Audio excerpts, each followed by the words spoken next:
Good day, folks. This is Greg Judy at Green Pastures Farm. Today I'm out here getting in front of the bull mob movement. This is where they're going to be coming to. And what I'm doing, we're 1st of November.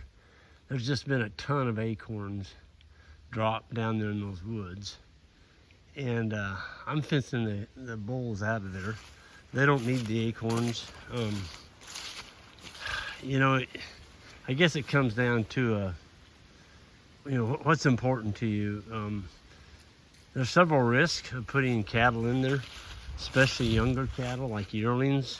Cows, I don't know if I've ever lost a cow to acorn poisoning, but I have lost, or in my early days, since I started doing mob grazing, I've never lost an animal to acorns.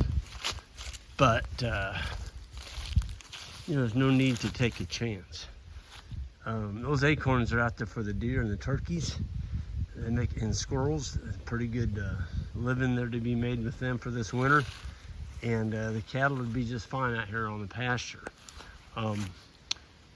So what I've done is I just I hooked onto the feeders way down. I've been walking all this in. It's just got so many nooks and crannies. But I guess what I was going to show you is the distance between posts. When you're fencing animals out and there's really nothing over there to attract them. Now, if there was super succulent orchard grass, clover, whatever on that side of the wire, you might not want to put your posts this far apart. I stepped this one off.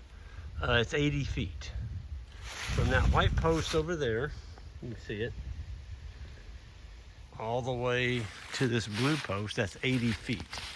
Now this one had a hill, so I only went about 40 feet on that one. That next one, when I stepped it off, it's 75 feet. So where I'm going with this is, you can go a long distance between posts and get the woods fenced off, and then I'm gonna this is gonna be my power feed. I'll show you what I got up here, folks.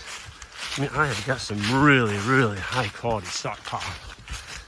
It doesn't look like much right in here. A lot of foxtail. Let me show you what's up here. We still got, oh gosh, close to 40 acres in front of us. Look at this. It's high quality. It's had over 60 days rest, and pretty much everything out there in front of me is that way. The top of this ridge could certainly, it's not bad. I'm not gonna complain about it. This would be a good place to come in here and roll some hay this winter. Just put a little added fertility up on the hill. And when you put your hay up on top of the hill like this, unroll it. Don't feed it in a bale ring, that's stupid. Putting all your fertility in the 30-foot circle. We can unroll a bale of hay, and we may get 200 feet out of that dude. Yeah. I love fall. I just love it. It's cool. I'm not sweating. I got on some clothes. Feels pretty darn good to have some clothes on a cold, brisk morning. My hands, I've got gloves for my hands, but I got all that put in. I fenced off a big area right there, and I did it with 10 posts. 10. That's all it took. I left the rest of the posts up there on my four-wheeler. You see what I'm going to do now that I've got the woods fenced off, I've got a power feed here. So on the far side of this farm is a barbed wire fence. There's no power.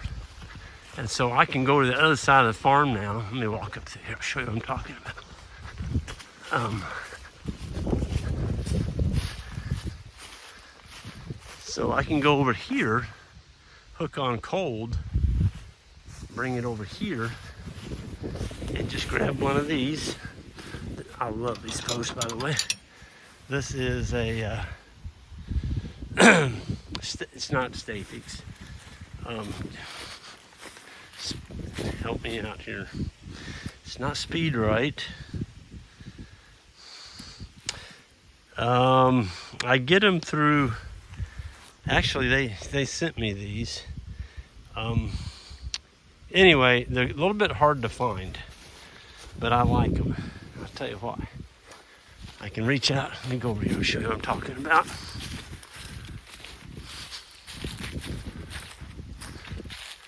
So I can just hook on right here, walk up here with this, and this is the different one now. I almost got shocked there again. That's conductive all the way down to right there. So the bottom part is not conductive, but if you grab onto that, it's hot. So I'm gonna keep my hand up here. This is the one Isaac got lit up on the other day. He'd forgot. There it is. So I stuck it in the ground. That's where my reel will go. So hook on cold over there and bring it all the way back over here. And yeah, it works pretty darn good. And you can do it with a normal pigtail.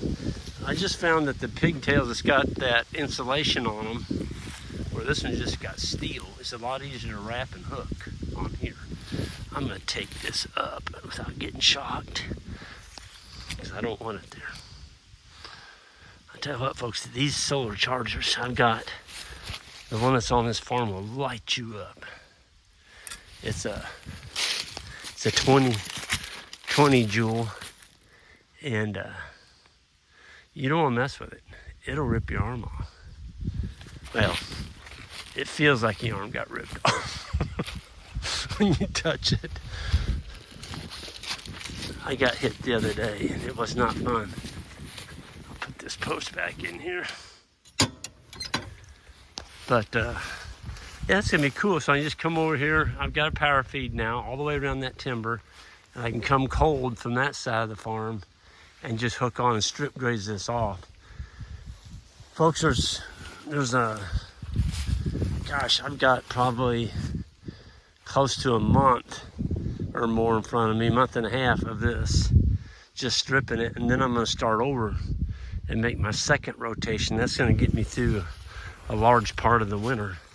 And we've got some hay already bought and setting up on logs at the front of the farm. If we get in a snowy period, we'll feed hay until we get the snow off. Typically here in Missouri, the snow stays on for, just depends. I've seen it stay on for 2 or 3 days, and I've seen it stay on for 4 weeks. That's very unusual for it to stay on for 4 weeks, but it can happen.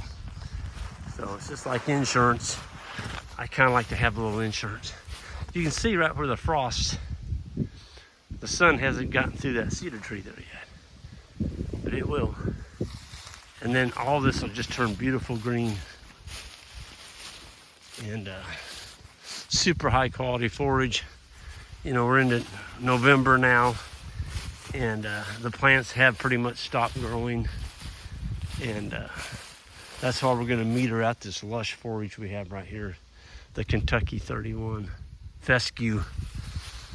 It's probably the most profitable grass you can grow in Missouri, especially for winter feed.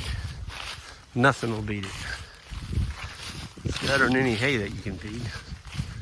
Maybe there may be a couple of hays better, but you're gonna spend a lot of money getting it, especially this year. There wasn't hardly, you know, with the drought, there wasn't a lot of hay baled, and the hay that is baled is it's almost like gold. I mean, it's just, when you have a drought, you know, you have a scarcity, you're gonna have that. But it feels good to have all this grass out here, and there's nothing eating on it. The animals are across the creek. They won't be here for another, let's see, 1, 2, 3, 4, another 4 days. So that's what's so neat, folks, about metering out your grass. You can actually calculate out how many days of forage you have in front of you. And then, you know, if you don't want to buy any hay, you can sell off a few animals, and you know you got enough feed to make it through the winter without even feeding any hay. But I still recommend, if you're where there's snow and ice, it doesn't hurt to have several bales up on a high point somewhere where you can get to them that'll get you through a snowy blizzard or whatever, so you can keep your animals fed when you have inclement weather. Gosh, look at this. Holy moly. Yeah. Very, very dry summer. We didn't have any rain, but we got bailed out in August. The first 10 days of August, we got 9 inches, and man, did that grow some fescue. And it certainly helped that we had the cattle off of here. The bull mob was over on the ram farm. And so this got to grow 35 to 40 days uninterrupted. And nothing chewing on it. Folks, I'm gonna get out of here. I just gotta finish up that wire over there and put in my paddock so the bulls have something to keep them contained when they cross the creek. Everyone have a good one. Hit that subscribe button on the way out, and we'll see y'all down the road.